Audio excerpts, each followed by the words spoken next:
দীন দয়াল পরম দয়াল শ্রী শ্রী রাম ঠাকুরের চরণ কমলে প্রণাম জানিয়ে শুরু করছি নাম প্রসাদ থেকে।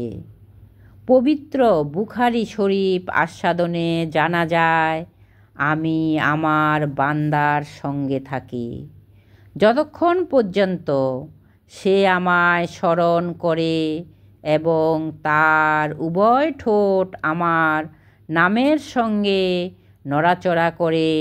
জেনে রেখো, আল্লাহর জিকির অন্তরে প্রশান্তি আনে। আল কোরআন। প্রভু জগৎবন্ধু সুন্দরের বাণী আস্বাদনে জানা যায়, হরি নাম লও ভাই, আর অন্য গতি নাই। হের প্রলয় এলো প্রায়, শ্রেষ্ঠাচার পরাচার হরে কৃষ্ণ মালা। বন্ধু বলে হেন হলে যাবে সব জ্বালা। শ্রী রামকৃষ্ণ পরমহংসের বাণী আস্বাদনে জানা যায়, ঈশ্বর এক, তার অনন্ত নাম ও অনন্ত ভাব। যার যে নামে ও ভাবে ডাকতে ভালো লাগে, সে নামেও সে ভাবে ডাকলে তার দেখা পাবে। ঠাকুর অনুকূলচন্দ্রের বাণী আস্বাদনে জানা যায়, সৎ গুরুর শরণাপন্ন হও, সৎ নাম মনন করো, আর সৎ সঙ্গের আশ্রয় গ্রহণ করো। আমি নিশ্চয়ই বলছি, তোমাকে আর তোমার উন্নয়নের জন্য ভাবতে হবে না। শ্রী সারদা মায়ের বাণী আস্বাদনে জানা যায়, যেমন ঝড়ে মেঘ উড়িয়ে নেয়, তেমনি তার নামে বিষয় মেঘ কেটে যাবে। কর্মফল ভুগতে হবেই, তবে ঈশ্বরের নাম করলে যেখানে ফাল সেদুত সেখানে সূচ ফুটবে। স্বামী বিবেকানন্দের বাণী আস্বাদনে জানা যায়, ভগবানের নাম করতে করতে তোরা ভগবান হয়ে যা।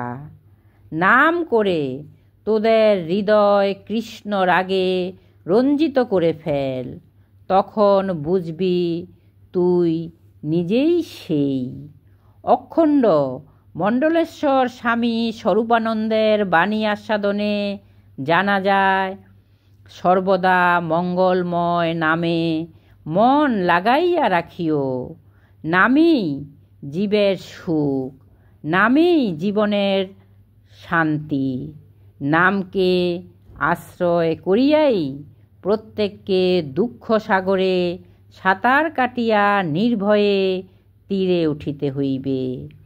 নামেই আনন্দ, নামেই তৃপ্তি, নামই পরম শরণ। বাবা লোকনাথ ব্রহ্মচারীর বাণী আস্বাদনে জানা যায়, তোরা বসে বসে খাবি আর আমার নাম জপ করে পরিত্রাণ পাবি। স্বামী নিগমানন্দ সরস্বতী পরমহংসের বাণী আস্বাদনে জানা যায়, তোমার এ দেহে শ্বাস প্রশ্বাসে নাম করাই শ্রেয়। ইস্কনের প্রতিষ্ঠাতা স্বামী অভয় চরণারবৃন্দ ও মহাপ্রভুর ভাবধারায় এক হরিনামে সমগ্র জগৎ মাতিয়ে তুলেছেন। বিশ্বময় নাম কীর্তন ছড়িয়ে দিয়েছেন। এক হরিনামে বিশ্বকে জাগিয়ে দিয়েছেন। কলির শ্রেষ্ঠ সুধা নামামৃত রসধারা বয়ে নিয়ে এ বঙ্গে বহু বহু মহাত্মার সঙ্গে আমাদের প্রাণের অতি কাছে এলেন এক অতি আপনজন। পূর্ণ সলিলা পদ্মা, মেঘনা, যমুনা, মোহনা পাশে এলেন এক রসিক, এক প্রেমিক, এক ভাবুক। তিনি 1266 বঙ্গাব্দে 21শে মাঘ বৃহস্পতিবার পূর্বাহ্নে রোহিণী নক্ষত্রযুক্ত মকরী দশমীতে বিষলগ্নে ফরিদপুর জেলার ডিঙ্গামানিক গ্রামে মাতা কমলা দেবী এবং পিতা রাধামাধব বিদ্যালঙ্কারের সন্তান রূপে নরদেহে ভূমিষ্ঠ হলেন। স্বর্গের শ্রীধর ঠাকুর মর্তে মানব রূপে অবতীর্ণ হলেন।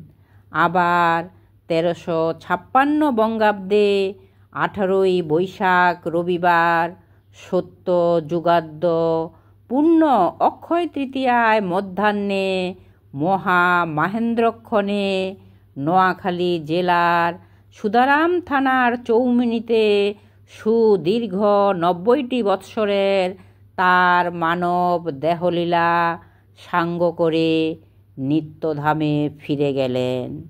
জয় রাম, জয় গোবিন্দ।